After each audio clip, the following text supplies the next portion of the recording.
Good afternoon to each and everyone, to my beloved Monsignor, and to my brother priests. Priest, good afternoon. When I was invited by Monsignor Rolly to celebrate Mass here at the Manila Cathedral for the Novena upcoming fiesta, hindi na po ako umangal. Hindi dahil sa gusto ko pong magmisa. Actually, nakakatakot po na magmisa dito since I belong to another diocese. Maybe this will be my first and this will also be my last. Maybe. Di ko alam. Pero, tinanggap ko ang invitation ni Monsignor to say Mass dahil mas nakakatakot naman kung tatanggihan ko si Monsignor. Kung saan every alumni homecoming nakikita kami, baka wala na akong mukhang maiharap sa kanya if ever tanggihan ko siya. Secondly, I do believe that my decision not to reject Monsignor Rolly in his invitation is a very wise decision. But my decision to say Mass for you is a childlike in action working in me. Because it is better to be childlike than to be wise. Yan po ang pinupunto ng ating gospel sa araw na ito. Being wise and being childlike, but Jesus favored and preferred the latter. For although you have hidden these things from the wise and the learned, you have revealed them to the childlike. The wise speaks from experience. The childlike speaks from God's grace. It is from the Father's gracious will. Kaya nasabi ko po sa aking sarili, ano bang dapat kong itakatakot? I have already celebrated my 25th year in the priestly ministry. Experience-wise na ako and equipped na ako. Hinasa na ako ng sitwasyon, thus, I have nothing to fear. The wise will hold on to that motto, I have nothing to fear. Dahil buhay nila filled with experience na, nahubog na ng mahabang panahon. But the childlike moves on the idea that I have always something to give. Ang bata, magpapahiram yan ng laruan para makapaglaro silang lahat. Magbibigay ng baon niya para makakain sila. Kung ano ang binigay ng Diyos, ibabahagi niya anytime, anywhere, and to anyone. For the child, it is not about having no fear. Maraming takot ang isang bata. But it is about having something to offer, something to give, something to share. Thus, it is not about being 25 years na ako in the ministry that I preach to you. Rather, it is about the gift and the grace of priesthood. That's why I preach to you. It is not about wisdom. A wisdom I gain. Rather, it is about the grace I share like a child. Yun ang dahilan kung bakit nagmimisa ako para sa inyo. Ganon din ang Immaculate Conception ni Mary, na sinapupunan pa lamang, ipinakilala na niya na ang Diyos lang ang nagbibigay ng biyaya to be holy, to be filled with grace, to be free from sin. And God's grace is more than wisdom. Thus, payo ko sa inyo, choose to be childlike. It is better than wisdom. It is not about time and experience. It is about grace. Hindi niyo po kailangang tumanda para makapagbahagi po kayo. Kahit bata pa kayo, you will share God's grace like a child does in sharing. Muli, being childlike is better than being wise. Wisdom acknowledges the complexity of life. Yung years of experience ninyo makes you believe that life is complicated.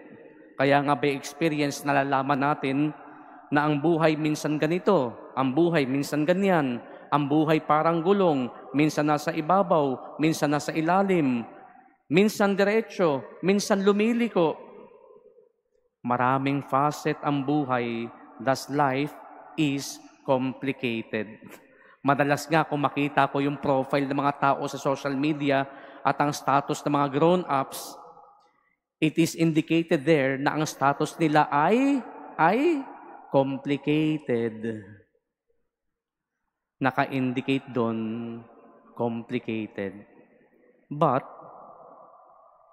the childlike admits the simplicity of life. Kapag childlike ka, ang relationship hindi complicated. Ang relationship is always simple. Simple lang ang buhay at ang buhay ng isang bata umiikot lang sa kaniyang pamilya. Ganun kasimple ang relationship na meron sa bata. Familial relationship, yun lang ang pinakamahalagang relationship o yun lang ang relationship na meron sa buhay ng isang bata. Family, tatay, nanay, kuya, ate, kapatid, dun lang talaga umiikot. Just like what Jesus revealed in today's gospel. No one knows the Son except the Father, and who the Father is except the Son, and anyone to whom the Son wishes to reveal Him. Jesus reveals to the childlike that God is family. He is Father. He has a Son. We are His children. Thus, for a child, God is family. Papa Jesus, Brother Jesus, bro, yun ang revelation ni Jesus sa mga childlike. God is family. That God is good. That God is loving. And if ever a child looks at God, looks at the family, he never doubts them. Yung mga nagkakaroon po ng doubts sa Diyos, kulang po kayo sa pagiging childlike. Yung mga nagdududa sa Diyos, mas nagpa-apekto po kayo sa complicatedness ng buhay kaysa kasimplihan nito. And those who continue to have faith in God is a child in God's family. Alam nyo, si Mama Mary showed her childlikeness by being a faithful handmaid, but more so by being an obedient daughter, a daughter of God, isang batang masunurin. That's why she continued to be immaculate all her life. Hangad ng isang bata always to please the parent. Tulad ni Maria, hangad niya to please God the Father. Hangad ng isang bata to belong to a family kasama ang magulang niya. Kaya ganun kasimple ang goal ni Mary. Ganun kasimple ang bata. Maging masunurin, maging mabuti, maging kaaya-aya, tulad ng pagiging immaculate conception ni Mary. Mary's immaculate conception is a childlike in revelation of what God's family is. Masunurin, malinis, maayos, mabuti, maganda, kaaya-aya, pagiging simple sa pamilya ng Diyos. Ganong kasimple ang buhay, ganong kasimple ang goal ng isang childlike. Walang complications. To be childlike is simply belonging to God's family. Jesus calls us to be childlike not only at being wise, or not just being wise. The wise stores up knowledge. Nag-iipon po siya ng kaalaman. They have seen, they have heard, and they would keep it until such a time when pilgrims, when people would visit them and ask for their wisdom. Kaya nga, malalaman natin na pumupunta sila sa mga kuweba, sa mga bundok, sa mga gubat, sa mga lungga, upang hanapin yung wise man at humingi sa kanila ng payo. The wise stores knowledge, while the childlike preaches what they have seen and what they have heard. They don't store it. Pinapahayag kaagad nila. They don't wait for people to come. They preach where they visit. Sa buhay ng isang bata, lagi yang may kwentuhan.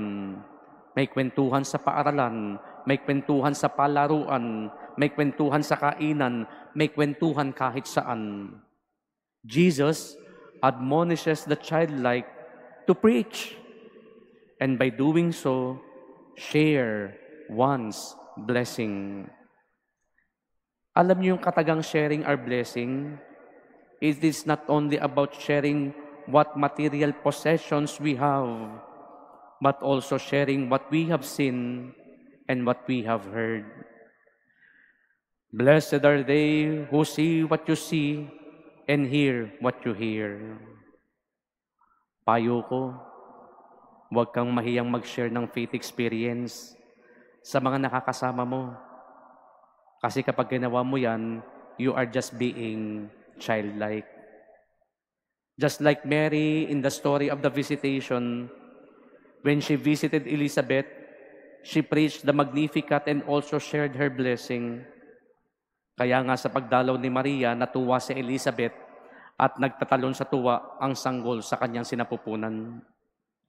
Preach, proclaim, bless them. Matagal na pong payo at turo sa atin ni Jesucristo yan, lalo na sa kanyang mga disipulo. And a childlike person would always be glad to perform this task of preaching, of proclaiming, of blessing. At masaya siyang gagawin ito dahil hindi ginagawa ng bata ang isang bagay kung saan siya'y malulungkot.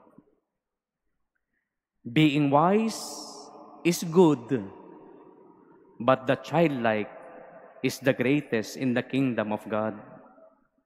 Mama Mary is more than being wise. She is childlike in action. Sa sinapupunan pa lang, nangibabaw ang grace. Sa pagkabata at pagkadalaga, naging masunurin, maganda, malinis, kaaya-aya sa paningin ng Ama. At sa kanyang pagbisita, lakas loob na ibinahagi at nangaral, nag-share ng blessing. Thus, Mama Mary is a childlike in action. Muli, choose to be childlike. It is better than being wise. Amen.